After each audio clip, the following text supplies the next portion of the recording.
जय श्री राम। एक बहुत पुरानी बात आप लोगों को सुना रहे हैं। उस समय हम आठ या नौ में थे। तो जब हमारे दरवाजे के सामने एक कुआं था, जब उसमें कोई बाल्टी उल्टी गिर जाता था तो कटिया से निकालते थे हम लोग। और कभी कभी जब कटिया से नहीं निकल पाता था तो हमारे गांव के बगल में हरिजन बस्ती में एक लड़का था, वो बड़ा एक्सपर्ट था। वो उसमें से जा कर के कुएं में जा कर के निकालता था। वो इतना तेज़ था कि आधा कुआं पहुंचता था तभी वो कूद जाता था और ले करके ही बाल्टी निकलता था। वो इतना तेज था। तो एक बार बाल्टी गिर पड़ी तो हमारे मन में आया कि हम भी कुएं में जाएं। लेकिन हम कूदने की नहीं सोचे थे, लेकिन नार बांध करके, लड़कपन नार बांध करके और नीम के पेड़ में खूब अच्छे से बांध दिए। बांध करके 4-5 थे हम, हमारे दरवाजे पर लड़के। हमने कहा कि ध्यान देना, नार नहीं छूटना चाहिए, हम जा रहे हैं नीचे। अब देखिए मूर्खता की पराकाष्ठा। हम चले गए। अब चले गए, बाल्टी मुझे दिख भी रही थी, लेकिन अब बाल्टी निकालने की हिम्मत हमारी पड़ी नहीं। नीचे जाते जाते हमको ये हुआ कि किसी तरह से हमारा जान बच जाए और हम कैसे ऊपर जाएंगे। जब हम नीचे से झांके ऊपर की तरफ तो हमारा प्राण सूख गया।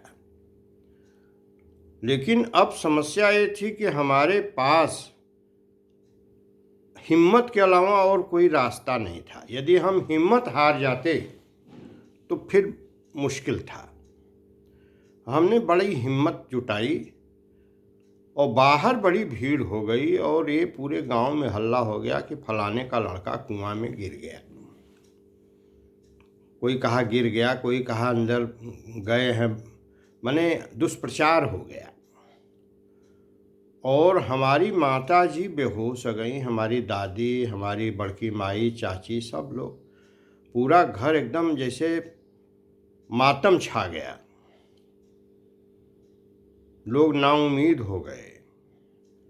बहुत बड़ी जीवन की सबसे खराब घटना ये मेरे जीवन की ये थी और सबसे मूर्खतापूर्ण घटना थी। मैंने नीचे से आवाज़ दिया कि आप लोग केवल बस जो रस्सी बंधी हुई है नीम के पेड़ में, नार बंधा हुआ है, मोटा वाला नार जिससे पुलवट खींचा जाता था, वो नार था। फिर उसके बाद मैं उसी को पकड़ करके धीरे धीरे धीरे धीरे धीरे जब आया तो हमारे गांव के 2 बड़े रियाजी थे। एक जने का नाम था चहेटू, एक जने का नाम था छांगुड़। हमारे गांव के थे, पटदारिये के बड़े भाइये लगते थे। और हम भी उन लोगों के साथ पोखरा पर रियाज मारने जाते थे सवेरे सवेरे। तो हम उन लोगों से छोटे थे काफ़ी। वो लोग हमसे कम से कम 6-7 साल, 8 साल, 10 साल बड़े हो रहे होंगे ज़्यादा। लेकिन रियाज मारने का शौक़ हमको भी बहुत था। कसरती शरीर थी और ये नादानी हमने किया।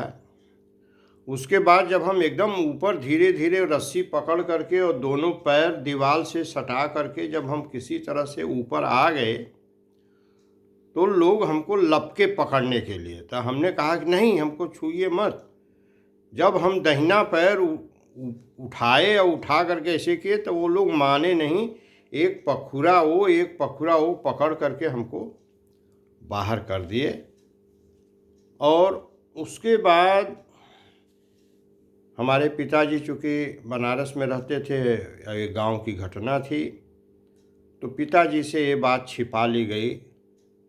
उनको नहीं बताया गया कि बहुत डांट पड़ेगी। माताजी तो जैसे उनका प्राण सूख गया था, वो हमसे बोली नहीं बहुत दिन तक, बहुत नाराज़ थी। और हम भी अपने को माफ़ नहीं कर पा रहे थे।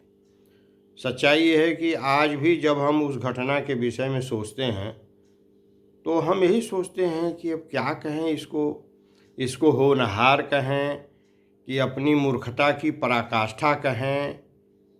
लेकिन ये मूर्खता की पराकाष्ठा हमने क्यों किया, या तो कोई ग्रह नक्षत्र बहुत प्रबल रहा हो, हमको ले जा करके ऐसा प्रेरित कर दिया कि हम चले गए उसमें।